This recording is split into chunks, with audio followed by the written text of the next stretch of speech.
أشهد أن لا إله إلا الله وحده لا شريك له وأشهد أن محمدا عبده ورسوله أما بعد فأعوذ بالله من الشيطان الرجيم بسم الله الرحمن الرحيم الحمد لله رب العالمين الرحمن الرحيم مالك يوم الدين إياك نعبد وإياك نستعين اهدنا الصراط المستقيم صراط الذين أنعمت عليهم غير المغضوب عليهم ولا الضالين.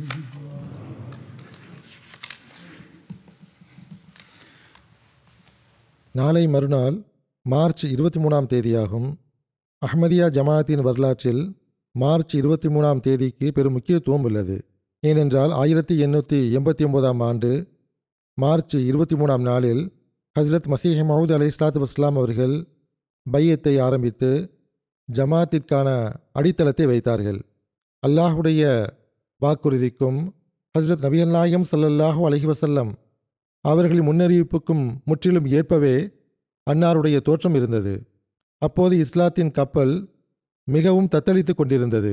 இப்பொழுதும் கூட மார்க்க ரீதியாக முஸ்லிம்களின் நிலையை பார்க்கும்போது அது எடுத்துக்கூறும் அளவுக்கு ஒன்றும் கிடையாது. எந்த அளவுக்கென்றால் அரசியல் ரீதியாகவும் உலக ரீதியாகவும் மிக மோசமான நிலைதான் உள்ளது. பல்வேறு முஸ்லிம் நாடுகள் செல்வச் செழிப்பில் உள்ளன, அவர்களிடத்தில் எண்ணெய் வளம் உள்ளது. ஆனால் அவர்களின் முக்கியத்துவமும் அவர்களின் கண்ணியமும் முற்றிலும் வீணாகி போய் உள்ளது. எவ்வாறு இருப்பினும் ஹஸ்ரத் மசீஹ் மவ்ஊத் அலைஹிஸ்ஸலாத்து வஸ்ஸலாம் அவர்கள் பையத் வாங்கிய நேரத்தில் இஸ்லாத்தின் நிலை எப்படிப்பட்டதாக இருந்தது என்றால் அதை கண்டு அன்னாரது உள்ளம் இரத்த கண்ணீர் வடித்துக் கொண்டிருந்தது. அன்னாருடைய உள்ளத்தில் பெரும் வேதனை இருந்தது. இஸ்லாத்தின் மீது அந்நிய மார்க்கங்கள் சார்பாக தொடர்ச்சியான தாக்குதல் நடத்தப்பட்டு கொண்டிருந்தன, குறிப்பாக கிறிஸ்தவத்தின் சார்பாக. ஆனால் அதற்கு பதில் கொடுக்கக்கூடியவர் யாரும் இருக்கவில்லை. முஸ்லிம் ஆலிம்களும் அப்போது அஞ்சி நடுங்கிக் கொண்டிருந்தனர். எந்த அளவுக்கென்றால் லட்சக்கணக்கான எண்ணிக்கையில் முஸ்லிம்கள் இஸ்லாத்தை விட்டு விலகி கிறிஸ்தவத்தின் மடியில் விழுந்து கொண்டிருந்தார்கள். முஸ்லிம்களின் நிலை இவ்வாறானதாக இருந்தபோது, இஸ்லாத்தின் மீது இவ்வாறு தாக்குதல் நடந்து கொண்டிருந்தபோது ஹஸ்ரத் மிர்சா குலாம் அஹ்மது காதியானி அலைஹிஸ்ஸலாம் அவர்கள்தான் அல்லாஹ்வின் கட்டளைக்கேற்ப எழுந்து நின்றார்கள். இஸ்லாத்தை பாதுகாப்பதற்காக அல்லாஹுடைய வீரராக தமது பங்களிப்பை வழங்கினார்கள். அப்போது இந்தியாவில் இருந்த அனைத்து மார்க்கங்களும், ஆரிய சமாஜ், பிரம்ம சமாஜ், கிறிஸ்தவம், பிற மார்க்கங்கள் அல்லது எந்த மார்க்கத்தையும் சாராத மக்கள் அந்நேரத்தில் இஸ்லாத்தின் மீதும் இஸ்லாத்தினுடைய தோற்றுனர் ஹஸ்ரத் முஹம்மது ஸல்லல்லாஹு அலைஹி வஸல்லம் அவர்கள் மீதும் எழுத்துக்களின் மூலமாகவும் சொற்பொழிவுகள் மூலமாகவும் கடுமையான தாக்குதல்களை நடத்தி கொண்டிருந்தார்கள். ஹஸ்ரத் மசீஹ் மவ்ஊத் அலைஹிஸ்ஸலாத்து வஸ்ஸலாம் அவர்களுக்கு இருந்த இந்த வேதனையின் காரணமாக அம்மக்களுக்கு பதிலளிக்கும் விதமாக பையத் வாங்குவதற்கு முன்பே அன்னார் அசாதாரணமான ஒரு நூலை எழுதினார்கள். இன்னும் கூறுவதென்றால் நூல்களை எழுதினார்கள். பராஹினி அஹ்மதியா என்ற பெயரில் அவை அறியப்படுகின்றன. மிக பிரபலியமான நூல்களாகும். ஆரம்பத்தில் இவை 4 தொகுதிகளாக இருந்தன. அந்த 4 தொகுதிகளில் அன்னார் எதிரிகளுக்கும் இஸ்லாத்தின் எதிராளிகளுக்கும் மூக்கு உடைபடும் அளவுக்கு பதில் கொடுத்தார்கள். அன்னார் எழுதிய இந்த நூல்களின் முதல் தொகுதி 1880லும், பிறகு மற்ற தொகுதிகள் 1882லும், பிறகு 1884லும் எழுதப்பட்டன. அந்த நூல்களில் திருக்குரான் இறைவேதம் என்பதற்கும் ஈடு இணையற்ற வேதம் என்பதற்கும் பெருமானார் ஸல்லல்லாஹு அலைஹி வஸல்லம் அவர்கள் உண்மையான இறுதி நபி என்பதற்கும் மறுக்க இயலாத சான்றுகளை எடுத்து வைத்தார்கள். அத்துடன் தாம் எடுத்து வைக்கும் இந்த சான்றுகளை எவர் மறுத்து காட்டுகிறாரோ அவருக்கு சவால் விடுத்தவாறு தாம் எடுத்து வைக்கும் சான்றுகளில் 1/3 பகுதியை அல்லது 4 பகுதியை அல்லது 5இல் ஒரு பகுதியை யாராவது மறுத்து காட்டினால் நான் அவருக்கு 10,000 ரூபாய் வெகுமதி வழங்குவேன் என்றும் கூறினார்கள். அது அக்காலத்தில் மிக பெரும் தொகையாக கருதப்பட்டது. எவ்வாறு இருப்பினும் அன்னார் இவ்வாறு அறிவித்தபோது, இவ்வாறு நூல்களை வெளியிட்டபோது, இஸ்லாம் உறுதியான ஒரு மார்க்கமாகும், இறுதி மார்க்கமாகும், நாம் கவலைப்பட தேவையில்லை, பிற மக்களைக் கண்டு பயப்பட தேவையில்லை என்று அப்போது முஸ்லிம்களுக்கும் கொஞ்சம் தைரியம் பிறந்தது. அப்போது அன்னாரை மக்கள் மிகவும் புகழ்ந்தார்கள். அந்த காலத்தில் ஆலிம்களும் கூட. ஹஸ்ரத் மசீஹ் மவ்ஊத் அலைஹிஸ்ஸலாத்து வஸ்ஸலாம் அவர்கள் இஸ்லாத்திற்கு செய்த இந்த தொண்டின் காரணமாக சிலர் அன்னாரிடம் தாங்கள் எங்களிடமிருந்து பையத் வாங்குங்கள் என்றும் கூறினார்கள். ஆனால் அன்னாருக்கு அல்லாஹ்வின் புறமிருந்து கட்டளை வழங்கப்பட்டிருக்கவில்லை. ஆகவே அன்னார் அப்போது பையத் வாங்கவில்லை. அல்லாஹ்விடமிருந்து கட்டளை கிடைத்த பிறகு அன்னார் பையத் வாங்கினார்கள். இவ்வாறு களப்பற்ற மக்களை கொண்ட ஜமாத் தோன்றியது. பிறகு அல்லாஹ் அன்னாரிடம் நீர்தான் வாக்களிக்கப்பட்ட மசீஹ் என்றும் உறுதிமொழி வழங்கப்பட்ட மஹதி என்றும் அறிவித்து விடுவீராக என்றும் கூறினான். எவ்வாறு இருப்பினும் பையத் வாங்குவதற்கு முன்பு டிசம்பர் 1888ஆம் ஆண்டில் தப்லீக் எனும் பெயரில் அன்னார் ஒரு அறிவிப்பை வெளியிட்டார்கள். அதில் அன்னார் கூறுகிறார்கள், அல்லாஹ்வின் படைப்பிடங்களுக்கு பொதுவாகவும் எனது முஸ்லிம் சகோதரர்களுக்கு குறிப்பாகவும் நான் இந்த இடத்தில் இன்னொரு தூது செய்தியை மெட்ட வைக்கின்றேன். அது என்னவென்றால், எவர்கள் உண்மையை தேடுகிறார்களோ அவர்கள் உண்மை, நம்பிக்கை, உண்மையான ஈமான், தூய்மை, இறைவன் மீதான நேசம் ஆகிய இரகசியத்தை கற்றுக்கொள்வதற்காகவும் அசுத்தமான வாழ்வு மற்றும் அறிவீனமான துரோகமிக்க வாழ்வை விட்டு விலகிவிடுவதற்காகவும் என்னிடம் பையத் செய்ய வேண்டும் என்று எனக்கு கட்டளையிடப்பட்டுள்ளது. ஆகவே எவர்கள் தமது உள்ளத்தில் ஓரளவுக்கு இந்த ஆற்றலை கொண்டிருக்கிறார்களோ அவர்கள் என்னிடம் வருவது அவசியமாகும். நான் அவர்களின் துக்கத்தில் பங்கெடுப்பவனாக உள்ளேன். அவர்களுடைய சுமையின் எடையை குறைப்பதற்கு முயற்சி செய்வேன். மேலும் இறைவன் அவர்களுக்கான எனது துவாவிலும் எனது கவனத்திலும் அருளை வழங்குவான். நிபந்தனை என்னவென்றால், அவர்கள் இறைவனுடைய நிபந்தனைகள் படி நடப்பதற்கு உள்ளத்தாலும் உயிராலும் ஆயத்தமாக இருக்க வேண்டும். இது இறை கட்டளையாகும். இதை நான் இன்று எட்ட வைத்து விட்டேன். இது தொடர்பான அரபி இல்ஹாம் என்னவென்றால், இதா அஸம்து ஃபதவக்கல் அலல்லாஹ் வஸ்னஇல் ஃபுல்க பி ஆயுனினா வவஹீனா அல்லதீன யுபாயிஊனக இன்னமா யுபாயிஊனல்லாஹ் யதுல்லாஹி ஃபௌக ஐதீஹிம். அதாவது, நீர் இந்த தொண்டுக்காக உறுதி கொண்டு விட்டால் பிறகு இறைவன் மீது நம்பிக்கை வைப்பீராக. மேலும் இந்த கப்பலை எமது கண்களுக்கு முன்னால் எமது வகிக்கு ஏற்ப உருவாக்குவீராக. எவர்கள் உம்மிடம் பையத் செய்வார்களோ அவர்கள் உம்மிடம் கிடையாது, மாறாக இறைவனிடம் பையத் செய்கிறார்கள்.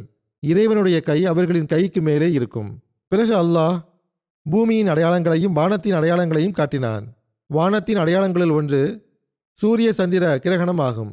இதை குறித்து பெருமானார் ஸல்லல்லாஹு அலைஹி வஸல்லம் அவர்கள் கூறினார்கள், இது எனது மஹதியின் வருகைக்கான அடையாளமாகும். குறிப்பாக ரமலான் மாதத்தில் நிர்ணயிக்கப்பட்ட தேதிகளில் இது ஏற்படும். 1894ஆம் ஆண்டில் கிழக்கிலும் 1895ஆம் ஆண்டில் மேற்கிலும் இந்த கிரகணங்கள் ஏற்பட்டன. நல்லியல்பு கொண்ட பல மக்கள் இந்த அடையாளத்தை கண்டு அன்னாரை ஏற்றுக்கொண்டார்கள். இங்கு இதனோடு தொடர்புடைய இன்னொரு விஷயத்தையும் நான் கூறிக்கொள்கிறேன். இந்த ரமலானிலும் சூரிய சந்திர கிரகணங்கள் ஏற்படப் போகின்றன. சந்திர கிரகணம் ஏற்பட்டுவிட்டது, சூரிய கிரகணம் ஏற்பட இருக்கின்றது. மேலும் அவை அதே தேதிகளில்தான் நிகழும். இனி வரக்கூடிய காலத்திலும் நிகழ்ந்து கொண்டிருக்கலாம். ஆனால் ஹஸ்ரத் மசீஹ் மவ்ஊத் அலைஹிஸ்ஸலாத்து வஸ்ஸலாம் அவர்களின் காலத்தில் ஏற்பட்ட சூரிய சந்திர கிரகணம் அன்னாருடைய வாதத்திற்கு பிறகு ஏற்பட்டதாகும். அதற்கென்று தனி முக்கியத்துவம் உள்ளது. அன்னார் இறைவனிடம் ஓர் அத்தாட்சியையும் அடையாளத்தையும் வேண்டினார்கள். பிறகு அல்லாஹ் அடையாளத்தை வெளிப்படுத்தினான். இன்றைய நாட்களில் ஏற்படும் சூரிய சந்திர கிரகணத்தையும் சில அகமதிகள் இதையும் அடையாளம் என்று கூறுகிறார்கள். இதை அல்லாஹ்வே நன்கறிவான்.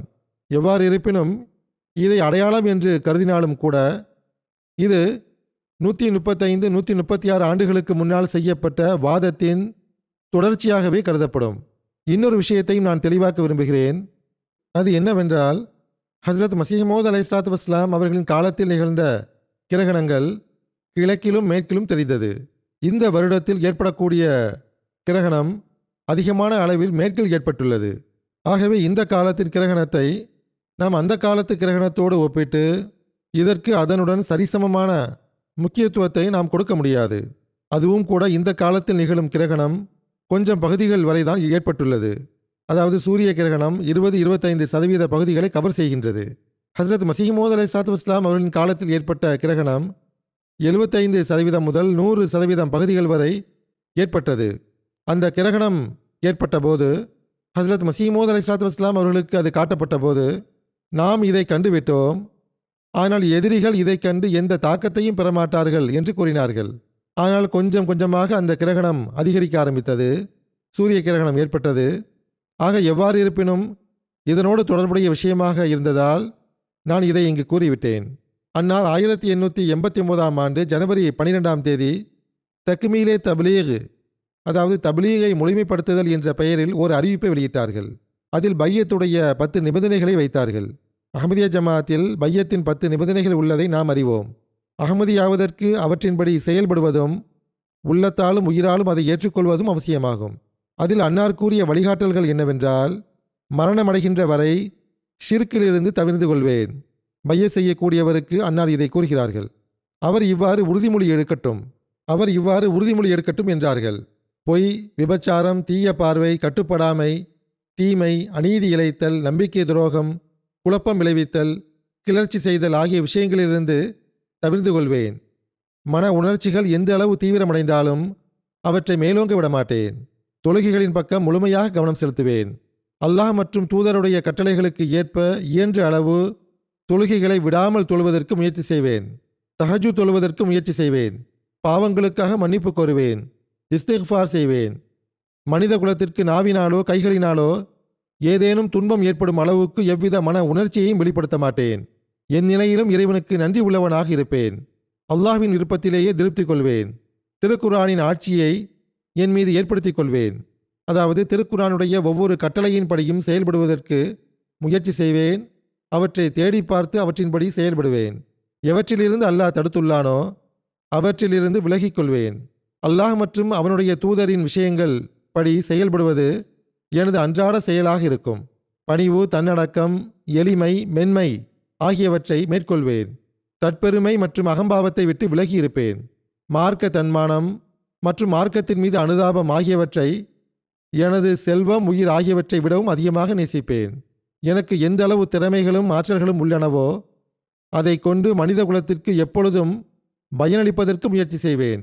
ஹஸ்ரத் மஸீஹ் மவ்ஊத் அலைஹிஸ்ஸலாத்து வஸ்ஸலாம் அவர்களுடன் செய்து கொண்ட பையத் உடன்படிக்கையில் மரணம் அடையும் வரை நிலைத்திருப்பேன். அன்னாருடைய எல்லா நல்ல கட்டளைகளையும் பின்பற்றுவேன். அதாவது ஷரியத்திற்கு ஏற்ப அன்னார் வழங்குகின்ற கட்டளைகளை ஏற்றுக்கொள்வேன். ஷரியத்திற்கு மாற்றமாக அன்னார் கட்டளைகளை கொடுக்கவும் முடியாது. ஏனென்றால் ஹஸ்ரத் நபிகள் நாயகம் ஸல்லல்லாஹு அலைஹி வஸல்லம் அவர்களின் மார்க்கத்தை பரப்புவதற்காகத்தான் அன்னார் வந்திருந்தார்கள். ஹஸ்ரத் மஸீஹ் மவ்ஊத் அலைஹிஸ்ஸலாத்து வஸ்ஸலாம் அவர்களுடன் எவ்வாறான தொடர்பை மேற்கொள்வேன் என்றால், அது எந்த ஒரு உலக உறவுகளிலும் இல்லாததாக இருக்கும். நான் இப்போது எடுத்து கூறியது பையத்து நிபந்தனைகளின் சுருக்கமாகும். இதே நிபந்தனைகளின்படி களப்பற்ற மக்கள் பையத் செய்தார்கள். இன்று வரை நாம் இதே நிபந்தனைகளில்தான் பையத் செய்து வருகிறோம். நான் எடுத்து கூறியவற்றை நாம் சிந்தித்து பார்க்க வேண்டும். நாம் இவ்விஷயங்கள் படி செயல்படுகிறோமா என்று பார்க்க வேண்டும். இது ஒரு நினைவூட்டலாக உள்ளது. இதன் காரணமாகத்தான் இறைவனுடைய அருளால் அஹ்மதியா ஜமாத்தில் களப்பற்ற மக்களின் பெரும் எண்ணிக்கை உள்ளது. அவர்கள் இதன்படி செயல்படவும் செய்கிறார்கள். பிறகு உயிர், செல்வம், நேரம், கண்ணியம் ஆகியவற்றை தியாகம் செய்வதற்கு எந்நேரமும் ஆயத்தமாகவும் இருக்கிறார்கள். நாம் மார்க்கத்தின் கண்ணியத்தை நிலைபெறச் செய்வோம். இஸ்லாத்தின் தூதுச் செய்தியை உலகில் எட்ட வைப்பதற்கு இயன்ற அளவு முயற்சி செய்வோம். ஹஸ்ரத் மஸீஹ் மவ்ஊத் அலைஹிஸ்ஸலாத்து வஸ்ஸலாம் அவர்கள் நமக்கு கூறியது போன்றே இஸ்லாத்தின் தப்லீக் பணியை நிறைவேற்றுவதற்காக நாம் முயற்சிப்போம். பெருமானார் ஸல்லல்லாஹு அலைஹி வஸல்லம் அவர்கள் மீது கொண்ட நேசத்தை நாம் உச்சம் வரை கொண்டு செல்வோம் என்பதில் அவர்கள் ஆயத்தமாக இருக்கிறார்கள். ஹஸ்ரத் மஸீஹ் மவ்ஊத் அலைஹிஸ்ஸலாத்து வஸ்ஸலாம் அவர்களின் உள்ளத்தில் பெருமானார் ஸல்லல்லாஹு அலைஹி வஸல்லம் அவர்கள் மீது எந்த அளவு நேசம் இருந்ததென்றால் அதை அன்னாருடைய ஒரு மேற்கோள் இவ்வாறு படம் பிடித்து காட்டுகிறது. அன்னார் கூறுகிறார்கள், அரபு நாட்டைச் சார்ந்த முஹம்மது ஸல்லல்லாஹு அலைஹி வஸல்லம் எனும் பெயருடைய 1000 அருள்களும் சாந்தியும் அவருக்கு உண்டாவதாக. அந்த இறைத்தூதர் எவ்வளவு உயர்வான தகுதியை கொண்ட இறைத்தூதர் ஆவார் என நான் எப்போதும் வியப்புடன் பார்க்கிறேன். அவருடைய உயரிய அந்தஸ்தின் எல்லையை கண்டறிய முடியாது. அவருடைய பரிசுத்தமாக்கும் தாக்கத்தை பற்றி அனுமானிப்பது மனிதனின் வேலையன்று. பிரித்தறியப்பட வேண்டிய முறையில் அவருடைய உயர் பதவி பிரித்தறியப்படவில்லை என்பது வருந்தத்தக்கதாகும். உலகிலிருந்து மறைந்த அந்த ஏகத்துவத்தை மீண்டும் உலகிற்கு கொண்டு வந்தவர் அந்த வீரர் ஒருவரே. அவர் இறைவனிடம் எல்லையற்ற அன்பை கொண்டிருந்தார். படைப்பினங்களிடம் கொண்டிருந்த எல்லையற்ற இரக்கத்தில் அவர் உயிரே உருகிவிட்டது. எனவே அவருடைய உள்ளத்தின் இரகசியத்தை உணர்ந்த இறைவன் அவருக்கு எல்லா நபிமார்களை விடவும் முன்னவர் பின்னவர் அனைவரை விடவும் சிறப்பினை வழங்கினான். மேலும் அவருடைய குறிக்கோள்களை அவர் வாழ்நாளிலேயே நிறைவேற்றினான். அவரே அனைத்து அருள்களின் தலையூற்று ஆவார். எவர் ஒருவர் அவருடைய அருளை விட்டு விலகி ஏதேனும் சிறப்புமிக்க வாதம் செய்வாரோ, அதாவது பெருமானார் ஸல்லல்லாஹு அலைஹி வஸல்லம் அவர்களின் அருளை விட்டு விலகி ஏதேனும் நன்மையை குறித்து வாதிப்பார் என்றால் அவர் மனிதர் கிடையாது, மாறாக ஷைத்தானின் சந்ததியாவார். ஏனென்றால் ஒவ்வொரு சிறப்பின் திறவுகோலும் அன்னாருக்கு வழங்கப்பட்டுள்ளது. இதேபோன்று எண்ணற்ற இடங்களில் பெருமானார் ஸல்லல்லாஹு அலைஹி வஸல்லம் அவர்களின் அந்தஸ்தை குறித்து ஹஜ்ரத் மஸீஹ் மவ்ஊத் அலைஹிஸ்ஸலாத்து வஸ்ஸலாம் அவர்கள் எடுத்து கூறியுள்ளார்கள். ஓரிடத்தில் அன்னார் கூறுகிறார்கள், அந்த மனிதர் தம் இருப்பின் மூலமாகவும் தமது பண்புகள் மூலமாகவும் தமது செயல்கள் நடவடிக்கைகள் தமது ஆன்மீக மற்றும் தூய ஆற்றல்கள் எனும் வேகமான நதியின் மூலமாகவும் ஞானத்தின் மூலமாகவும் செயல்கள் மூலமாகவும் உண்மையின் மூலமாகவும் சான்றுகளின் மூலமாகவும் தமது முழுமையான நிறைவான முன்மாதிரியை காட்டினார். அவர் முழுமையான மனிதர் என்று அழைக்கப்பட்டார். அல்லது அந்த மனிதர் அவர் முழுமையான மனிதர் என்று அழைக்கப்பட்டார். அதாவது அந்த மனிதர் அனைவரையும் விட முழுமையானவராவார். அவர் முழுமையான மனிதராக திகழ்ந்தார். முழுமையான நபியாக திகழ்ந்தார். முழுமையான அருள்களுடன் வந்தார். அவருடைய ஆன்மீக தோற்றத்தின் காரணமாக உலகின் முதல் கியாமத் வெளிப்பட்டது. இறந்து போயிருந்த ஓர் உலகமே அவருடைய வருகையினால் உயிர் பெற்றது. அந்த அருளுக்குரிய நபி நபிமார்களில் சிறந்தவராகவும் தூயவர்களின் இமாமாகவும் தூதர்களில் சிறந்தவராகவும் நபிமார்களின் பெருமையானவருமாகிய ஜனாபி முஹம்மது முஸ்தபா ஸல்லல்லாஹு அலைஹி வஸல்லம் அவர்கள் ஆவார்கள். என் அன்பிற்குரிய இறைவா, உலகம் தோன்றிய காலம் முதல் நீ எவர் மீதும் அனுப்பாத அளவுக்கு இந்த அன்பிற்குரிய நபி மீது அருளையும் துரூதையும் அனுப்பி வைப்பாயாக. எனவே இந்த விஷயங்களின் காரணமாக ஹஜ்ரத் ரசூலுல்லாஹ் ஸல்லல்லாஹு அலைஹி வஸல்லம் அவர்கள் மீது கொண்ட இந்த நேசத்தின் காரணமாக அல்லாஹ் அன்னாரை இந்த வேலைக்காக தோன்றச் செய்தான். இஸ்லாத்தின் மறுமலர்ச்சிக்காக இப்போது நீர்தான் உமது பங்களிப்பை வழங்க வேண்டும் என்று அல்லாஹ் அன்னாரிடம் கூறினான். இந்த அன்பு நேசத்தின் காரணமாகவே நான் உமக்கு இந்த அந்தஸ்தையும் வழங்குகிறேன். நீர் வாக்களிக்கப்பட்ட மசீகும் உறுதிமொழி வழங்கப்பட்ட மஹதியும் ஆவீர். இப்பொழுது இந்த அறிவிப்பை செய்து விடுவீராக என்று கூறினான். இறுதி காலத்தில் இஸ்லாத்தின் மறுமலர்ச்சி தொடர்பாக வாக்குறுதி வழங்கப்பட்டிருந்தது. நான் அதை நிறைவேற்றுவேன். உம்மிடத்தில் இந்த வேலை ஒப்படைக்கப்படுகிறது என்று அல்லாஹ் கூறினான். ஆகவே இந்த வேலைகளுக்காகத்தான் ஹஜ்ரத் மஸீஹ் மவ்ஊத் அலைஹிஸ்ஸலாத்து வஸ்ஸலாம் அவர்கள் தோன்றினார்கள். மேலும் அதற்கான உரிமையையும் நன்கு நிறைவேற்றினார்கள். அன்னார் தம் ஜமாத்திற்கு அறிவுரை வழங்கியவாறு கூறுகிறார்கள், நீங்கள் என்னிடம் பையத் செய்து விட்டீர்கள் என்றால் பிறகு இவ்விஷயத்தையும் நினைவில் கொள்ளுங்கள். அது என்னவென்றால், வாக்களிக்கப்பட்ட மசீஹுடன் சஹாபிகளைப் போன்ற மக்கள் இருப்பார்கள் என்று அல்லாஹ் கூறியுள்ளான். ஆகவே அல்லாஹுடைய கூற்று இவ்வாறு இருக்கும்போது எவர்கள் அன்னாருடைய பையத்தில் வந்திருக்கிறார்களோ, எவர்கள் நாங்கள் பெருமானார் ஸல்லல்லாஹு அலைஹி வஸல்லம் அவர்களின் பெயரை ஒளிபெறச் செய்வோம், இஸ்லாத்தின் பெயரை ஒளிபெறச் செய்வோம், இஸ்லாத்தின் தப்லீகை உலகின் எல்லைகள் வரை எட்டச் செய்வோம் என்று உறுதிமொழி வழங்கியிருக்கிறார்களோ, அவர்கள் சஹாபிகளின் பண்புகளையும் மேற்கொள்ள வேண்டியது அவசியமாகும். இதை பற்றி விவரித்தவாறு அன்னார் இன்னொரு இடத்தில் கூறுகிறார்கள், நம்முடைய முழுமையான வழிகாட்டியுடைய சஹாபிகள் தமது இறைவனுக்காகவும் தூதருக்காகவும் என்னவெல்லாம் உயிர் தியாகங்கள் செய்தார்கள். நாட்டை விட்டு வெளியேற்றப்பட்டார்கள், அநீதிக்கு ஆளானார்கள், பலவிதமான சோதனைகளை பொறுத்து கொண்டார்கள், உயிரை இழந்தார்கள். ஆனால் உண்மை மற்றும் நன்றி உணர்வுடன் முன்னேறி கொண்டே சென்றார்கள். இவ்வாறு தியாகங்கள் செய்யக்கூடியவர்களாக அவர்களை மாற்றியது எது? அது இறைவன் மீது கொண்ட உண்மையான நேசத்தின் ஆர்வமாகும். அந்த கதிர்கள் அவர்களின் உள்ளங்களில் விழுந்தது. உள்ளத்தை தூய்மைப்படுத்தும் பெருமானார் ஸல்லல்லாஹு அலைஹி வஸல்லம் அவர்களின் போதனையை எந்த ஒரு நபியுடனும் நீங்கள் ஒப்பிட்டு பார்த்தாலும் தம்மை பின்பற்றியவர்களை உலகை வெறுக்கச் செய்வதாக இருக்கட்டும், துணிவுடன் உண்மைக்காக இரத்தம் சிந்த வைப்பதாக இருக்கட்டும், அன்னாருடைய போதனைக்கு இணையான ஒன்றை எங்கும் காண முடியாது. அது நன்றி உணர்வின் எப்படிப்பட்ட உணர்வாக இருந்தது என்றால், சஹாபிகள் செய்து காட்டியதை போன்ற ஒன்றை நாம் எங்கும் காண முடியாது. அன்னார் கூறுகிறார்கள், இது பெருமானார் ஸல்லல்லாஹு அலைஹி வஸல்லம் அவர்களின் சஹாபிகளின் அந்தஸ்தாக இருந்தது. அவர்களிடத்தில் காணப்பட்ட பரஸ்பர அன்பு நேசத்தின் காட்சியை திருக்குரான் 2 சொற்றொடர்களில் எடுத்துக் கூறிவிட்டது. வ அல்லஃப பைன குலூபிஹிம் லவ் அன்ஃபக்த மாஃபில் அர்தி ஜமீஅம் மா அல்லஃப்த பைன குலூபிஹிம் வலாக்கின்னல்லாஹ அல்லஃப பைனஹும்.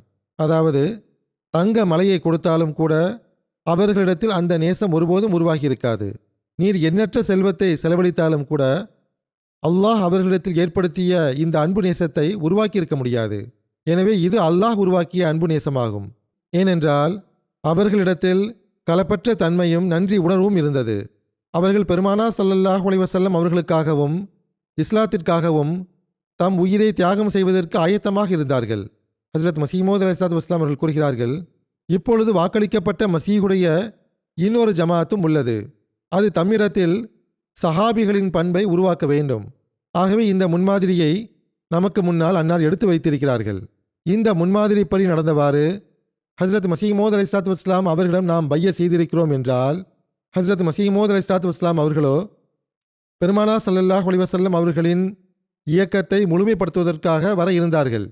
ஆகவே இந்த ஜமாத் சஹாபிகளின் பண்பை உருவாக்கி கொள்ள வேண்டும். சஹாபிகளின் ஜமாத் எப்படிப்பட்ட தூய ஜமாத்தாக இருந்ததென்றால், அதன் புகழ்ச்சியால் திருக்குரான் நிரம்பி காணப்படுகிறது என்று அன்னார் கூறினார்கள். அன்னார் கூறுகிறார்கள், நீங்கள் இவ்வாறு உள்ளீர்களா? அதாவது அன்னார் நம்மிடம் கேட்கிறார்கள், நாம் அவ்வாறு உள்ளோமா என்று கேட்கிறார்கள். அன்னார் கூறுகிறார்கள், சஹாபிகளுடன் தோளோடு தோள் சேர்த்து நிற்பவர்கள் மசீஹுடன் இருப்பார்கள் என்று அல்லாஹ் கூறியுள்ளான். சஹாபிகளோ தம் செல்வம், நாடு ஆகியவற்றை உண்மையின் வழியில் கொடுத்து விட்டார்கள். அவர்கள் அனைத்தையும் விட்டுவிட்டார்கள். அன்னார் கூறுகிறார்கள், ஹஸ்ரத் சித்திகி அக்பர் ரலியல்லாஹு அன்ஹு அவர்களின் சம்பவத்தை பெரும்பாலும் கேட்டிருப்போம். ஒரு முறை இறைவழியில் செல்வம் கொடுக்குமாறு கட்டளையிடப்பட்ட போது வீட்டில் உள்ள அனைத்து பொருட்களையும் கொண்டு வந்தார்கள். பெருமானார் ஸல்லல்லாஹு அலைஹி வஸல்லம் அவர்களிடம் வீட்டில் என்ன விட்டு வந்துள்ளீர்கள் என்று கேட்டபோது, இறைவனையும் அவனது தூதரையும் விட்டு வந்துள்ளேன் என்று கூறினார்கள். எனவே இந்த உணர்வைத்தான் அம்மக்கள் வெளிப்படுத்தினார்கள். அதனுடைய ஒரு உதாரணம் ஹஸரத் அபூபக்கர் சித்தீக் ரலியல்லாஹு அன்ஹு அவர்களின் வாழ்வில் காண கிடைக்கிறது. அன்னார் கூறுகிறார்கள், அம்மக்கள் இறைவழியில் ஷஹீதாகிவிட்டதாக நீங்கள் புரிந்து கொள்ளுங்கள். அவர்களை குறித்து இதுதான் எழுதப்பட்டுள்ளது.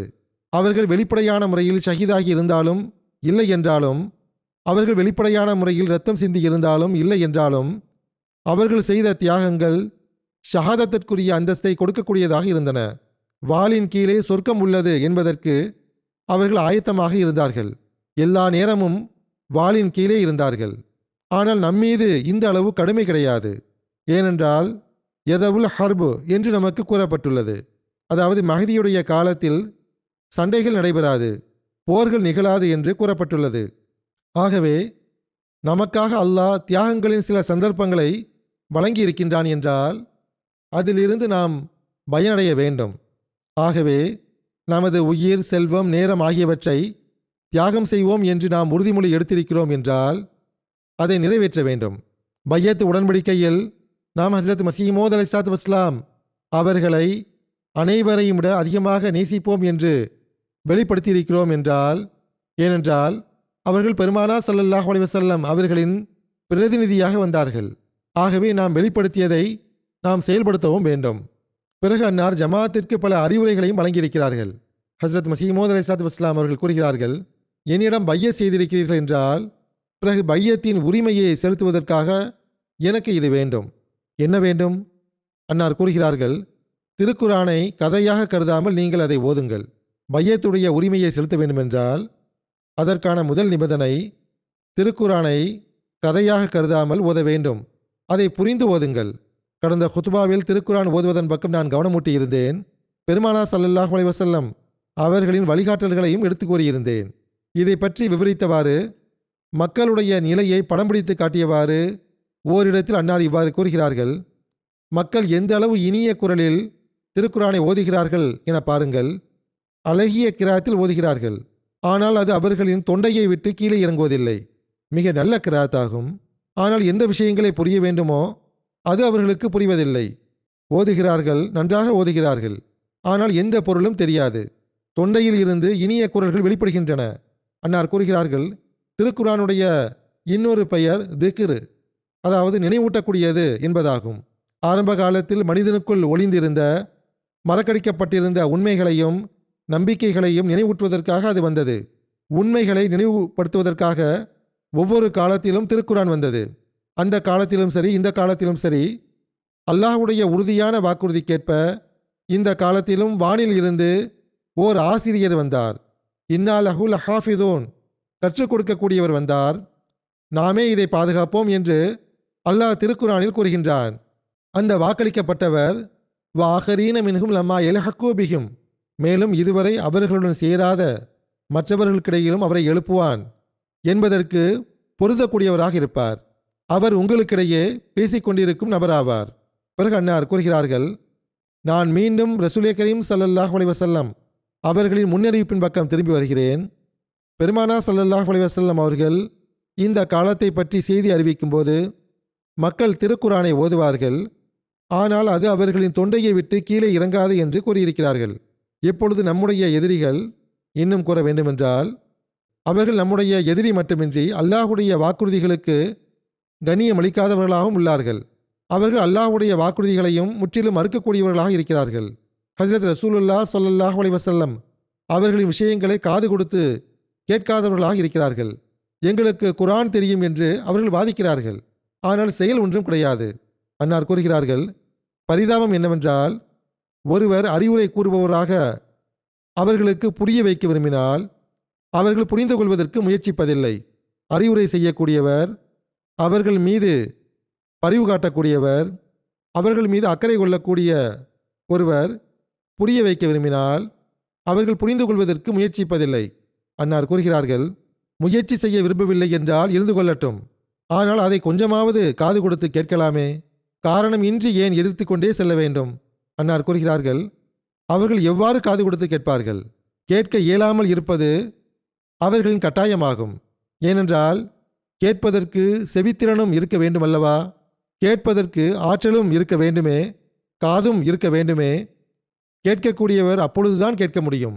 பொறுமை மற்றும் நல்லெண்ணத்தை மேற்கொள்ளுங்கள், பொறுமை மற்றும் நல்லெண்ணத்தை மேற்கொள்ளுங்கள் என்று அல்லாஹ் கூறுகின்றான். ஆனால் இவர்களோ அவற்றை மேற்கொள்ள விரும்புவதில்லை. இவர்களோ எதிர்க்க மட்டுமே விரும்புகின்றனர்.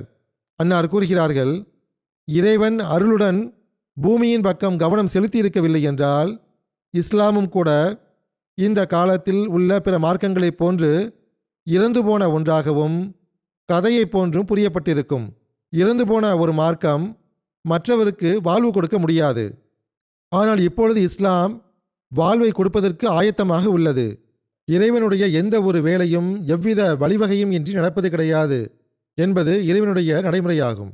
இறைவன் எந்த ஒரு வேலையையும் வழிவகையின்றி செய்வதில்லை. அந்த வழிவகை அவர்களுக்கு தென்பட்டாலும் தென்படவில்லை என்றாலும் அது தனிப்பட்ட விஷயமாகும். எவ்வாறு இருப்பினும் அல்லாஹ் வழிவகையை பயன்படுத்துகின்றான். அது தென்பட்டாலும் சரி தென்படவில்லை என்றாலும் சரி வழிவகைகள் கண்டிப்பாக உள்ளன என்பதில் எவ்வித சந்தேகமும் கிடையாது. அதேபோன்று வானத்திலிருந்து பூமிக்கு ஒளிகள் வந்தடைந்து அவை வழிவகையாக ஆகிவிடுகின்றன. அல்லாஹ் ஒளியை இறக்குகின்றான், அவை பல்வேறு தோற்றங்களில் பல்வேறு வழிவகையாக மாறிவிடுகின்றன. ஒரு வேலையை செய்வதற்காக அது காரணியாக ஆகிவிடுகின்றன. அன்னார் கூறுகிறார்கள், ஹஜ்ரத் நபிகள் நாயகம் ஸல்லல்லாஹு அலைஹி வஸல்லம் அவர்களின் காலத்தை இருண்டதாகவும் வழிகட்டதாகவும் அல்லாஹ் கண்டபோது எல்லா புறத்தில் இருந்தும் வழிகேடு மற்றும் இருள் ஆகியவற்றின் அச்சுறுத்தும் மேகங்கள் உலகில் பரவிய போது அந்த இருளை நீக்குவதற்காகவும் வழிகேடை நேர்வழி மற்றும் நட்பெயராக மாற்றுவதற்காகவும் ஒளிமிகுந்த ஒரு சூரியனை ஃபாரான் மலையின் உச்சியில் மின்னச் செய்தான். அதாவது பெருமானா ஸல்லல்லாஹு அலைஹி வஸல்லம் அவர்கள் தோன்றினார்கள். அன்னார் கூறுகிறார்கள், நான் இந்த காலத்தில் ஏன் வந்துள்ளேன் என்றால் ஒரு காலம் கடந்துவிட்டதன் பிறகு ஆலிம்களின் செயல்களும் மக்களின் செயல்களும் முஸ்லிம்களின் செயல்களும் ஒளி வீசிய அந்த ஒளியை மங்கச் செய்வதற்கு முயற்சி செய்தபோது அது ஒருபோதும் மங்கிவிடவில்லை. ஆனால் அது பார்வைகளை விட்டு மறைந்து போயிருந்தது. அந்த ஒளியே இன்னும் பிரகாசித்துக் கொண்டிருக்கிறது. அதை எவ்வாறு பார்க்க வேண்டும் என்று உலகிற்கு கூறுவதற்காக அல்லாஹ் என்னை அனுப்பி வைத்துள்ளான். நீங்கள் அதை என் கண்வழியாக பாருங்கள். அல்லாஹ் என்னை அதற்கான வழிவகையாக ஆக்கியுள்ளான். அன்னார் கூறினார்கள், நான் அல்லாஹ்வின் சார்பாக வந்துள்ளேன். விரும்பினால் என்னை ஏற்றுக்கொள்ளுங்கள், இல்லை என்றால் வேண்டாம். அது உங்களுடைய விருப்பமாகும். நான் அல்லாஹ்வின் புறமிருந்து வந்ததில் எவ்வித சந்தேகமும் கிடையாது. எனக்கு அதன் மீது முழுமையான நம்பிக்கை உள்ளது. என்னை ஏற்றுக்கொண்டவர்களுக்கும் அதில் முழுமையான நம்பிக்கை உள்ளது. பெருமானார் ஸல்லல்லாஹு அலைஹி வஸல்லம் அவர்களின் ஊழியராக இந்த காலத்தில் அல்லாஹ் என்னை அனுப்பி வைத்திருக்கின்றான். அன்னார் கூறுகிறார்கள், இஸ்லாம் எதிர்க்கப்படும் காலகட்டத்தில் இறைவன் சார்பாக ஏற்படுத்தப்படும் இயக்கம் வாக்களிக்கப்பட்ட மசீஹுடைய இயக்கமாக இருக்கும். அந்த எதிர்ப்புகளை முறியடிப்பதற்காகவும் இஸ்லாத்தின் மறுமலர்ச்சிக்காகவும் ஏற்படுத்தப்படும் இயக்கம் வாக்களிக்கப்பட்ட மசீஹுடைய இயக்கமாக இருக்கும். ஆகவேதான் ஹதீஸ்களில் வாக்களிக்கப்பட்ட மசீஹுடைய பெயரை இறைவன் தன்னுடைய நபி ஸல்லல்லாஹு அலைஹி வஸல்லம் அவர்களின் மூலமாக வைக்கும்போது அவர் சிலுவையை முறிப்பார் என்று கூறியிருக்கின்றான். ஒவ்வொரு சீர்திருத்தவாதியும் அந்தந்த காலத்தில் இருக்கக்கூடிய குழப்பங்களை சீர்திருத்த வருகிறார் என்பது உண்மையான விஷயமாகும். சிலுவை மார்க்கத்தை ரட்சிப்பு பெற வைப்பதற்காக எழுதுகோலின் மூலமாகவும் நாவின் மூலமாகவும் இப்பொழுது எப்படிப்பட்ட வேலைகள் வாங்கப்பட்டுள்ளன என்றால், உலக வரலாறை நாம் புரட்டி பார்ப்போம் என்றால், பொய்யை வணங்குவதற்கு ஆதரவாக இந்த அளவு மும்முரமாக வேறு எந்த காலத்திலும் வேலைகள் வாங்கப்படவில்லை என்பது நிரூபணமாகிறது. இறைவனுக்காக இதை சிந்தித்து பாருங்கள். வேறெந்த காலத்திலும் இது நிரூபணமாவதில்லை. சிலுவையின் குழப்பத்தை ஆதரித்தவாறு எழுதப்பட்டுள்ளவை தம் உச்சபட்ச நிலையை அடைந்துவிட்டன. எல்லா புறமும் கிறிஸ்தவத்தின் அழுத்தம் உள்ளது. அந்த காலத்தில் அதிக அழுத்தம் இருந்தது. நான் முன்பே கூறியது போன்று கிறிஸ்தவ பிரச்சாரம் உலகின் எல்லா இடங்களிலும் பரவியிருந்தது. முஸ்லிம்களும் கிறிஸ்தவத்தின் மடியில் விழுந்து கொண்டிருந்தார்கள். அந்த காலத்தில் தீவிரமாக பிரச்சாரம் செய்யப்பட்டது போன்று வேறு எப்போதும் பிரச்சாரம் செய்யப்படவில்லை. ஆகவே இதை மறுப்பதற்காக அல்லாஹ் வாக்களிக்கப்பட்ட மசீஹை அனுப்பி வைத்தான்.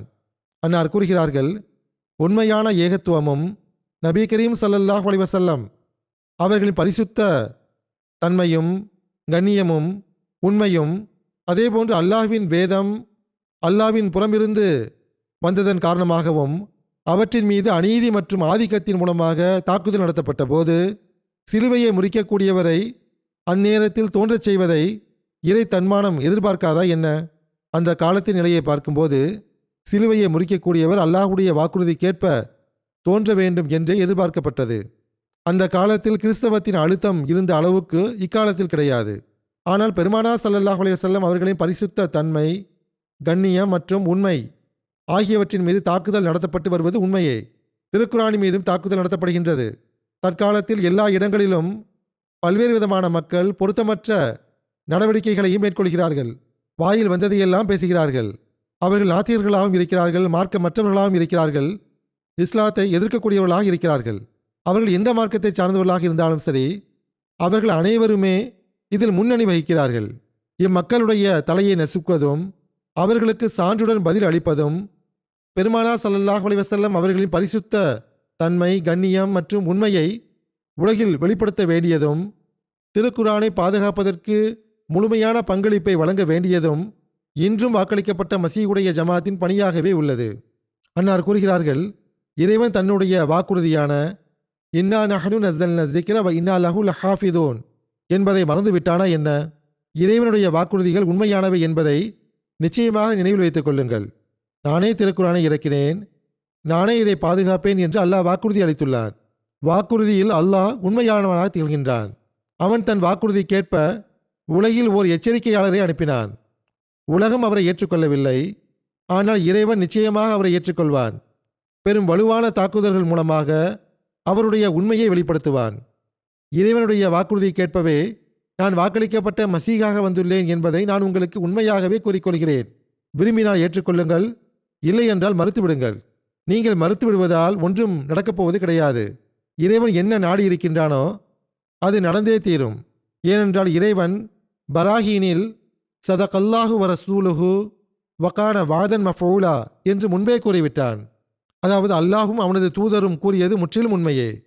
அந்த வாக்குறுதி நிறைவேறியே தீரும். ஹஸ்ரத் மசீஹ் மவ்ஊத் அலைஹிஸ்ஸலாத்து வஸ்ஸலாம் அவர்களின் உண்மைத்துவம் உலகில் பரவ வேண்டியதிருந்தது. பரவிவிடும் என்பது நிச்சயமான விஷயமாகும். ஏனென்றால் அன்னார் ஹஸ்ரத் நபி ஸல்லல்லாஹு அலைஹி வஸல்லம் அவர்களின் ஊழியத்தில் இறுதி மார்க்கமான ஹஸ்ரத் நபி ஸல்லல்லாஹு அலைஹி வஸல்லம் அவர்கள் மார்க்கத்தை பரப்புவதற்காக வந்துள்ளார்கள். அந்த மார்க்கத்தை அல்லாஹ் தான் உருவாக்கினான். அது உலகில் பரவிவிடும்.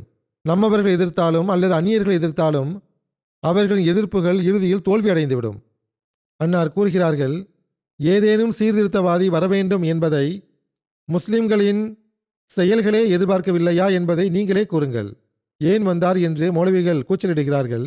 நீங்கள் உங்களது செயல்களை பாருங்கள், உங்களுடைய செயல்களை எதிர்பார்க்கின்றன. இதனுடைய விளக்கத்தை ஓரிடத்தில் அன்னார் இவ்வாறு கூறுகிறார்கள். முஸ்லிம்கள் என்று அழைக்கப்படுபவர்களின் செயல்கள் நற்செயல்கள் என்றால் பிறகு அவற்றிற்கு தூய விளைவுகள் ஏன் வெளிப்படுவதில்லை? அன்னார் கூறுகிறார்கள், இஸ்லாத்திற்கு எதிராக எங்களிடத்தில் என்ன விஷயம் உள்ளது? லா இலாஹ இல்லல்லாஹ் என்று நாங்கள் கூறுகிறோம், தொழுகைகளையும் தொழுகிறோம், நோன்புகளின் நாட்களில் நோன்பை வைக்கிறோம், ஜகாத்தும் கொடுக்கிறோம் என்று அவர்கள் கூறுகிறார்கள். ஆனால் அவர்களுக்கு இது புரிவதில்லை. அன்னார் கூறுகிறார்கள், அவர்களில் அந்த அனைத்து செயல்களும் நற்செயலாக இல்லை, மாறாக அவை வெறும் மேலோடாக மட்டுமே உள்ளது, சத்து இல்லாத வெறும் கூடாக மட்டுமே உள்ளது. இல்லை என்றால் அவை நற்செயலாக இருக்கும் என்றால் அதற்கான விளைவுகள் ஏன் வெளிப்படுவதில்லை? நற்செயல்களுக்கான விளைவுகளை வெளிப்படுத்துவேன் என்று அல்லாஹ்வுடைய வாக்குறுதி இருக்கும்போது அவை ஏன் வெளிப்படாமல் உள்ளன? இக்காலத்தில் முஸ்லிம்களுடைய நிலையோ கூற இயலாத அளவுக்கு உள்ளது. சில பலவீனங்களும் சில குறைகளும் சில குறைபாடுகளும் அவர்களிடத்தில் இருப்பதன் காரணமாகவே அல்லாஹ்வுடைய வாக்குறுதி நிறைவேறாமல் உள்ளதை இது வெளிப்படுத்தவில்லையா என்ன? எல்லாவிதமான குழப்பத்திலிருந்தும் கலப்படத்தில் இருந்தும் தூயதாக இருக்கும்போதுதான் அது நற்செயலாக கருதப்படுகின்றது.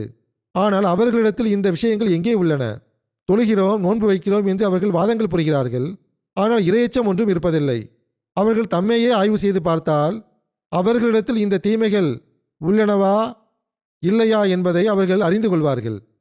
பிறகு அன்னார் கூறுகிறார்கள், காலத்தின் நிலையோ ஏதேனும் ஒரு சீர்திருத்தவாதியை விரும்புகின்றது. ஒரு சீர்திருத்தவாதி வேண்டும் என்று இன்றும் கூட அவர்கள் முழக்கமிடுகிறார்கள். முஸ்லிம்களின் நிலையை சீர்திருத்துவதற்காக ஒருவர் வர வேண்டும் என்று முழக்கமிடப்படுகிறது. ஆனால் எவரை அல்லாஹ் அனுப்பி வைத்தானோ அவரை ஏற்றுக்கொள்வதில்லை. அன்னார் ஓரிடத்தில் கூறுகிறார்கள், கிறிஸ்தவர்கள் எந்த அளவு தாக்குதல் நடத்துகிறார்கள் என்றால், அல்லது மற்ற மார்க்கத்தினர் எந்த அளவு தாக்குதல் நடத்துகிறார்கள் என்றால், நாத்திகர்கள் எந்த அளவு தாக்குதல் நடத்துகிறார்கள் என்றால், முஸ்லிம்கள் அந்த தாக்குதலின் கீழே வந்து விடுகிறார்கள். முஸ்லிம்களே மார்க்கத்தை விட்டு விலகிச் சென்று விடுகிறார்கள். இவை அனைத்தும் ஒரு சீர்திருத்தவாதி வேண்டும் என்பதையும் அவர் அவர்களை சரியான வழியில் வழிநடத்த வேண்டும் என்பதையும் எதிர்பார்க்கின்றது. அல்லாஹ் இக்காலத்தில் என்னை அந்த சீர்திருத்தவாதியாக அனுப்பி வைத்துள்ளான். அன்னார் கூறுகிறார்கள், இவ்வாறான நிலையில் எந்த ஒரு சான்றும் நம்மிடம் இல்லை என்றாலும் கூட இப்பொழுது வரை மசீஹ் ஏன் வரவில்லை என்று முஸ்லிம்கள் பித்தர்களைப் போன்று தேடி அலைந்திருக்க வேண்டும். நான் எந்த ஒரு சான்றையும் கொடுக்கவில்லை என்றாலும் கூட காலத்தின் நிலையை பார்த்து அவர்களே தேடி இருக்க வேண்டும். அவர்களின் சண்டைகளுக்காக மட்டுமே அழைத்திருக்க கூடாது. ஏனென்றால் வரக்கூடியவருடைய வேலை சிலுவையை முறிப்பதாகும். மசீஹ் வரும்போது அவர் கிறிஸ்தவத்தை மறுக்க வேண்டியதிருந்தது, நாத்திகத்தை மறுக்க வேண்டியதிருந்தது, மார்க்கமற்றவர்களை மறுக்க வேண்டியதிருந்தது. காலத்திற்கு இதன் தேவைதான் உள்ளது. அன்னார் வாதம் புரிந்த போதும் இந்த தேவைதான் இருந்தது, தற்போதும் இந்த தேவைதான் உள்ளது. ஆகவேதான் அன்னார் கூறினார்கள், வரக்கூடியவருக்கு வாக்களிக்கப்பட்ட மசீஹ் என்று பெயர் வைக்கப்பட்டுள்ளது. மனித குலத்தின் நன்மையும் பயனும் கருத்தில் இருக்கும் என்றால் முல்லாக்கள் நம்முடன் நடந்து கொண்டதைப் போன்று ஒருபோதும் நடந்து கொண்டிருக்க மாட்டார்கள். அவர்கள் நமக்கு எதிராக மார்க்க தீர்ப்புகளை எழுதி என்ன செய்து விட்டார்கள்? எதை இறைவன் ஆகுக என்று கூறிவிட்டானோ அதை ஆக வேண்டாம் என்று யாரால் கூற முடியும்? நம்முடைய இந்த எதிரிகளும் கூட ஏதேனும் வகையில் நம்முடைய பணியாளர்கள்தான். நம்முடைய விஷயத்தை கிழக்கிலும் மேற்கிலும் கொண்டு சேர்க்கிறார்கள். இந்த எதிர்ப்பின் காரணமாகவும் தூதுச் செய்தி சென்றடைந்து கொண்டிருக்கின்றது. நம்முடைய தப்லீகிற்கு மிக பெரும் வழிமுறையாக அவர்களின் எதிர்ப்பு உள்ளது. ஆகவே இம்மக்கள் ஹஸ்ரத் மசீஹ் மவ்ஊத் அலைஹிஸ்ஸலாத்து வஸ்ஸலாம் அவர்களின் ஜமாத்தை முடிவுக்கு கொண்டு வர எவ்வளவுதான் அழுத்தம் கொடுத்தாலும் அந்த அழுத்தமே அது பரவுவதற்கு காரணமாக ஆகிவிடுகின்றது. அன்னார் ஓரிடத்தில் இவ்வாறு கூறுகிறார்கள், கருணையுள்ள தாயை விடவும் அல்லாஹ் அதிக கருணை கொண்டவனாக இருக்கின்றான். அவனுடைய படைப்பினம் வீணாகுவதை அவன் விரும்புவதில்லை. நேர்வழி மற்றும் ஒளியின் வழிகளை அவன் உங்களுக்காக திறக்கிறான். ஆகவே நீங்கள் அவற்றில் அடியெடுத்து வைப்பதற்காக அறிவையும் தூய ஆன்மாவையும் பயன்படுத்துங்கள். நிலம் உழுது ஆயத்தம் செய்யப்படாத வரை அதில் விதை விதைக்கப்படுவதில்லை. அதேபோன்று உழைப்பு மற்றும் முயற்சி மேற்கொள்ளப்படாத வரை உள்ளமும் தூய்மை பெறுவதில்லை. தூய அறிவும் வானத்திலிருந்து இறங்குவதில்லை. இந்த காலத்தில் இறைவன் பெரும் அருள் செய்துள்ளான். மக்களை ஒளியின் பக்கம் அழைக்க வேண்டும் என்பதற்காக தன்னுடைய மார்க்கம் மற்றும் ஹஸ்ரத் நபி கரீம் ஸல்லல்லாஹு அலைஹி வஸல்லம் அவர்களின் உதவிக்காக தன்மானம் கொண்டு உங்களிடையே பேசிக் கொண்டிருக்கும் ஒருவரை அவன் அனுப்பி வைத்துள்ளான். இக்காலத்தில் இவ்வாறான குழப்பமும் மார்க்கத்தை அளிப்பதற்காக எவ்வகையான முயற்சிகளும் செய்யப்படுகின்றனவோ அவை செய்யப்பட்டிருக்காவிட்டால் கவலைப்பட தேவையில்லை. ஆனால் இப்பொழுதோ நாலாபுரத்திலிருந்தும் வலப்பக்கத்தில் இருந்தும் இடப்பக்கத்தில் இருந்தும் இஸ்லாத்தை அளிப்பதற்காகவே கவலை கொண்டு அனைத்து சமுதாயங்களும் முயன்று கொண்டிருக்கின்றன. தற்காலத்திலோ இன்னும் தீவிரமாக முயன்று கொண்டிருக்கின்றன. இஸ்லாத்திற்கு எதிர்ப்பு இல்லாதிருந்தால் பிறகு வாக்களிக்கப்பட்ட மசீஹ் வருவதற்கு அவசியமே இருந்திருக்காது. ஆனால் 136 ஆண்டுகளுக்கு முன்னால் அன்னார் வாதம் செய்த அந்த காலம் முதல் இந்த காலம் வரை அந்த எதிர்ப்பு அதிகரித்து கொண்டே செல்வதை நாம் பார்க்க முடிகின்றது. அன்னார் ஓரிடத்தில் இவ்வாறு கூறுகிறார்கள், நீங்கள் என்னை பார்த்து, அதாவது எதிரிகளை பார்த்து கூறுகிறார்கள், நீங்கள் என்னை பார்த்து இவர் கடை விரித்துள்ளார் என்று கூறுகிறீர்கள். நான் எந்த கடையும் விரிக்கவில்லை. வாக்களிக்கப்பட்ட மசீஹின் வேலையோ மார்க்கத்தை பரப்புவதாகும், மார்க்க வியாபாரமாகும். ஆம், யாராவது வியாபாரம் என்று அழைக்க விரும்பினால் இது மார்க்க வியாபாரம் என்று புரிந்து கொள்ளட்டும். அன்னார் கூறுகிறார்கள், நீங்கள் என்னிடம் உண்மையை கேட்க விரும்பினால் உலக வியாபாரங்களை பொறுத்தவரை நம்முடைய உதாரணம் உயிரற்ற ஒருவரை போன்றதாகும். நாமோ மார்க்கத்திற்காக மட்டுமே உள்ளோம். நமது அனைத்து வேலைகளும் மார்க்கமே ஆகும். இஸ்லாத்தில் எப்பொழுதும் சான்றோர்களுக்கும் இமாம்களுக்கும் எந்த ஒரு புதிய வழிமுறையும் இல்லாதிருப்பது போன்று நமக்கும் எந்த ஒரு புதிய வழிமுறையும் கிடையாது. மக்களுக்கு ஆபத்தாக இருக்கக்கூடிய கொள்கை கோட்பாட்டின் வழிமுறையை எல்லா விதத்திலும் நாம் நீக்க விரும்புகின்றோம். அபாயகரமான அந்த கொள்கைகளை நாம் நீக்க விரும்புகின்றோம். அவர்களின் உள்ளங்களில் இருந்து அதை வெளியேற்ற விரும்புகின்றோம். ஆகவே நம்முடைய உண்மையான விருப்பமும் நோக்கமும் இதுவே ஆகும். ஏனென்றால் இஸ்லாத்தில் சில தவறான பிதஅத்துகள் இடம் பிடித்து விட்டன, சில தவறான கொள்கைகள் உருவாகிவிட்டன. நாம் அவற்றிலிருந்து உலகையும் முஸ்லிம்களையும் காப்பாற்ற வேண்டும். திருக்குரானின் போதனையான உண்மையான மார்க்கத்தை நாம் நடைமுறைப்படுத்த வேண்டும். இதுவே எமது வருகையின் நோக்கமாகும். அதேபோன்று பிற பொய்யான மார்க்கங்களின் உண்மைத்துவத்தையும் நாம் வெளிப்படுத்த வேண்டியதுள்ளது. அன்னார் கூறுகிறார்கள், நான் பிற பொய்யான மார்க்கங்களின் உண்மையையும் வெளிப்படுத்த வேண்டியதுள்ளது. இதுவே எனது நோக்கமாகும். இஸ்லாத்தின் ஒளியை காட்டுவதே எனது நோக்கமாகும். பெருமானார் ஸல்லல்லாஹு அலைஹி வஸல்லம் அவர்களின் தகுதி மற்றும் அந்தஸ்தை உலகில் நிலைபெறச் செய்வதே எனது நோக்கமாகும். பெருமானார் ஸல்லல்லாஹு அலைஹி வஸல்லம் அவர்கள் அந்தஸ்தை குறித்து அன்னார் ஓரிடத்தில் இவ்வாறு கூறுகிறார்கள், நினைவில் கொள்ளுங்கள், உலகின் மீது மாபெரும் முன்மாதிரி வெளிப்பட வேண்டும் என்று விருப்பம் கொண்டுதான் அல்லாஹ் கண்ணியத்திற்குரிய வேதத்தையும், அதாவது திருக்குரானையும், ஹஜ்ரத் நபி கரீம் ஸல்லல்லாஹு அலைஹி வஸல்லம் அவர்களையும் அனுப்பி வைத்துள்ளான். பெருமானார் ஸல்லல்லாஹு அலைஹி வஸல்லம் அவர்களின் தோற்றத்தின் மூலமாக ஒரு மாபெரும் முன்மாதிரியை வெளிப்படுத்த வேண்டும் என்று அவன் விரும்பினான். ஒமா அர்சல்னாக இல்லா ரஹ்மத்தல் இல் ஆலமீன் என்று அவன் கூறியுள்ளான். அதாவது நாம் உம்மை அனைத்து உலகங்களுக்கும் ஒரு அருளாகவே அனுப்பியுள்ளோம். அதேபோன்று திருக்குரானை அனுப்பியதன் நோக்கமாக கூறும்போது ஹுதல்லில் முத்தகீன் என்று கூறியுள்ளான். இரையச்சம் உடையவர்களுக்கு இது நேர்வழியாகும். அதாவது இது எப்படிப்பட்ட மகத்தான குறிக்கோள்கள் என்றால் இதற்கு இணையான ஒன்றை காண முடியாது. அன்னார் கூறுகிறார்கள், பல்வேறு நபிமார்களிடத்தில் இருந்த அனைத்து சிறப்புகளையும் ஹஜ்ரத் ரசூலே கரீம் ஸல்லல்லாஹு அலைஹி வஸல்லம் அவர்களிடத்தில் ஒன்று சேர்க்க வேண்டும் என்று அல்லாஹ் விரும்பினான். அதேபோன்று பல்வேறு வேதங்களில் இருந்த அனைத்து தனிச்சிறப்புகளையும் முழுமைகளையும் திருக்குறானில் ஒன்று சேர்க்க விரும்பினான். அதேபோன்று அனைத்து சமுதாயங்களிடத்திலும் எந்த அளவு முழுமைத்தன்மைகள் காணப்பட்டனவோ அவற்றை இந்த உம்மத்தில் ஒன்று சேர்த்துவிட வேண்டும் என்று விரும்பினான். நாம் அந்த முழுமைத்தன்மையை பெற வேண்டும் என்று இறைவன் விரும்புகின்றான். எந்த அளவு மகத்தான முழுமைகளை அவன் நமக்கு வழங்க விரும்பினானோ அதற்கேற்ப அவன் நமக்கு ஆற்றல்களையும் வழங்கியிருக்கிறான் என்பதையும் நாம் மறந்துவிடக்கூடாது. ஏனென்றால் அவற்றிற்கு ஏற்ப ஆற்றல்கள் வழங்கப்பட்டிருக்காவிட்டால் பிறகு நாம் அந்த முழுமைகளை எந்நிலையிலும் பெற முடியாது. ஆகவே அல்லாஹ் நமக்கு ஆற்றல்களை வழங்கிவிட்டான், போதனையை வழங்கிவிட்டான், இந்த நோக்கத்தையும் எடுத்து கூறிவிட்டான். இப்பொழுது நமது வேலை என்னவென்றால் அதை பெறுவதற்கு எல்லா சாத்தியமான முயற்சிகளையும் நாம் செய்ய வேண்டும். இதுதான் உலகில் தம்முடைய வருகை நோக்கமாக உள்ளது என்று அன்னார் கூறினார்கள். இதற்காகத்தான் அல்லாஹ் தன்னை அனுப்பி வைத்ததாக கூறினார்கள். இதன் பக்கம் போதித்தவாறு அன்னார் கூறுகிறார்கள், ஆகவே என்னை எதிர்ப்பதற்கு பதிலாக பெருமானார் ஸல்லல்லாஹு அலைஹி வஸல்லம் அவர்களின் போதனை மற்றும் அன்னாரால் கொண்டு வரப்பட்ட ஷரியத்தை எவ்வாறு நாம் உலகில் பரப்ப முடியும் என்று சிந்தியுங்கள்.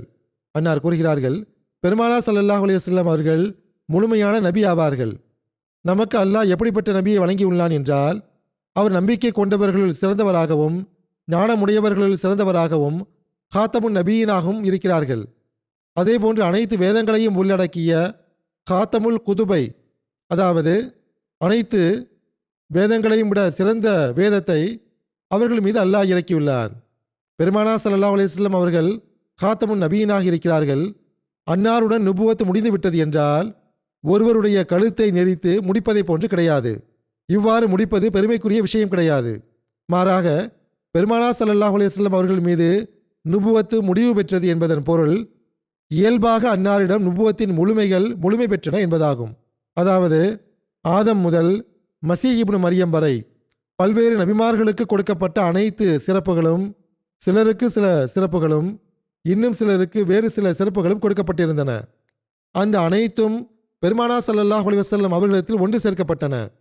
இவ்வாறு அன்னார் காத்தமுன் நபியினாக இருக்கிறார்கள்.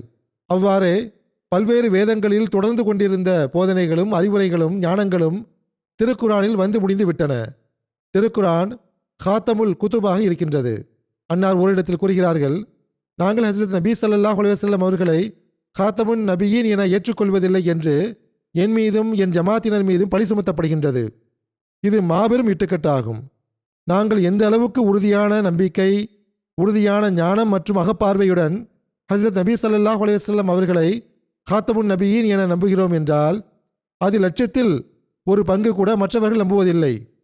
அவர்களிடம் அதற்கான ஆற்றலே கிடையாது. ஹஸரத் காத்தமுல் அன்பியா என அன்னாரை ஒப்புக்கொள்வதில் அடங்கியுள்ள ரகசியம், ஞானத்தை அவர்களால் உணரவே முடியவில்லை. அவர்கள் தமது மூதாதையரிடமிருந்து ஒரு சொல்லை செவியுற்றுள்ளனர், அவ்வளவுதான். ஆனால் அவர்கள் அதன் உண்மையை அறியாதவர்களாக உள்ளனர். கதமே நுபுவத் என்றால் என்ன, அதன் மீது நம்பிக்கை கொள்வதன் பொருள் என்ன என்பதையும் அவர்கள் அறிவதில்லை. ஆனால் நாங்கள் நிறைவான அகப்பார்வையுடன் ஹஸரத் நபி ஸல்லல்லாஹு அலைஹி வஸல்லம் அவர்களை காத்தமுல் அன்பியா என நம்பிக்கை கொள்கிறோம். இதனை அல்லாஹ் நன்கறிவான். கதபே நுபுவத்தின் உண்மையை இறைவன் நம்மீது எந்த அளவுக்கு திறந்து தந்துள்ளான் என்றால், அவன் நமக்கு வழங்கிய ஞானம் எனும் பானத்தின் மூலமாக ஒரு சிறப்பான இன்பத்தை நாம் பெறுகின்றோம். அந்த ஊற்றிலிருந்து தாகத்தை தனித்து கொண்டவர்களை தவிர வேறெவராலும் அதனை கற்பனை செய்து கூட பார்க்க முடியாது. ஆக இதுதான் அன்னாருடைய போதனையாகும். இதுதான் அன்னாருடைய அந்தஸ்தாகும். இதுதான் அன்னாருடைய நோக்கமாகும். இதற்காகத்தான் ஹஸரத் மஸீஹ் மவ்ஊத் அலைஹிஸ்ஸலாத்து வஸ்ஸலாம் அவர்கள் வருகை தந்தார்கள். இதற்காகத்தான் அன்னார் ஜமாத்தை நிலைநாட்டினார்கள். இதற்காகத்தான் அன்னார், நீங்கள் தியாகங்கள் செய்யுங்கள், இந்த தூது செய்தியை உலகில் எட்ட வையுங்கள், பெருமானா ஸல்லல்லாஹு அலைஹி வஸல்லம் அவர்களின் மார்க்கத்தை முழு உலகிலும் பரப்புங்கள், பெருமானா ஸல்லல்லாஹு அலைஹி வஸல்லம் அவர்களின் ஆட்சியும் ஏக இறைவனின் ஆட்சியும் உலகில் நிலை பெற்று விடாதவரை நீங்கள் நிம்மதியாக அமர்ந்துவிட வேண்டாம் என்று ஜமாத்திற்கு கட்டளையிட்டார்கள். இதுவே வாக்களிக்கப்பட்ட மசீஹுடைய வருகையின் நோக்கமாக இருந்தது. இதுவே இந்த மார்க்கத்தின் முக்கியத்துவமாகும். நாம் மார்க்கத்தின் இந்த முக்கியத்துவத்தை புரிவோம் என்றால், பையத்தின் உரிமையை செலுத்தக்கூடியவர்களாக நம்மை நாம் கருதுவோம் என்றால், பிறகு நாமும் இவ்விஷயங்களை சிந்தித்து பார்க்க வேண்டும். நாம் இந்த பணியை செய்வோம் என்றால் நமது வாழ்வின் நோக்கத்தை பெறக்கூடியவர்களாக இருப்போம். நமது பையத்தின் நோக்கத்தை பெறக்கூடியவர்களாக நாம் ஆகிவிடுவோம். அல்லாஹ்வின் விருப்பம் மற்றும் நெருக்கத்தை பெறக்கூடியவர்களாக ஆகிவிடுவோம். ரமலானின் நாட்களில் துவாக்களின் மூலமாகவும், தமது ஞானத்தை வளர்த்து கொள்வதன் மூலமாகவும், திருக்குரானின் ஞானத்தை கற்றுக்கொள்வதன் மூலமாகவும், செயல் ரீதியாக தூது செய்தியை கொண்டு சேர்ப்பதன் மூலமாகவும் இந்த வேளையில் நாம் மும்முரமாக மூழ்கிவிட வேண்டும். அதன் மூலமாக இவ்வுலகில் பெருமானா ஸல்லல்லாஹு அலைஹி வஸல்லம் அவர்களின் கொடியை வெகு விரைவில் பறக்கச் செய்பவர்களாக நாம் ஆகிவிடுவோம். ஏக இறைவனின் முன்னிலையில் உலகை சிறம்பணியச் செய்பவர்களாக நாம் ஆகிவிடுவோம். அல்லாஹ் நமக்கு இதற்கான நல்வாய்ப்பை வழங்குவானாக. இறுதியில் நான் பாகிஸ்தானுடைய அகமதிகளுக்காகவும் துவாவுக்காக கூறிக்கொள்கிறேன்.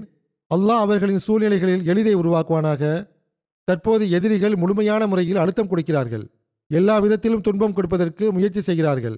சில சமயம் பள்ளிவாசலுடைய மினராக்களின் பெயராலும், சில சமயம் மெஹ்ராபுடைய பெயராலும், சில சமயம் தொழுகை நடத்தப்படுகிறது என்ற பெயராலும் என்னவெல்லாம் சாக்குப்போக்குகள் அவர்களுக்கு கிடைக்கின்றனவோ, அகமதிகளுக்கு பாதிப்பை ஏற்படுத்த வேண்டும் என்பதே இதிலிருந்து அவர்களது நோக்கமாக உள்ளது. அல்லாஹ் அந்த அகமதிகள் அனைவரையும் பாதுகாப்பானாக. பொதுவாக முஸ்லிம் சமுதாயத்திற்காகவும் துவா செய்யுங்கள். அல்லாஹ் அவர்களுக்கும் அறிவையும் புரிதலையும் வழங்குவானாக. அவர்களின் சூழ்நிலையை மேம்படுத்துவானாக. அவர்கள் மீது கருணை காட்டுவானாக. பாலஸ்தீனத்து முஸ்லிம்கள் மீது மீண்டும் அநீதியின் ஒரு புதிய காலம் ஆரம்பமாகியுள்ளது. அல்லாஹ் அவர்களையும் இந்த அநீதியிலிருந்து பாதுகாப்பானாக, அவர்கள் மீது கருணை காட்டுவானாக.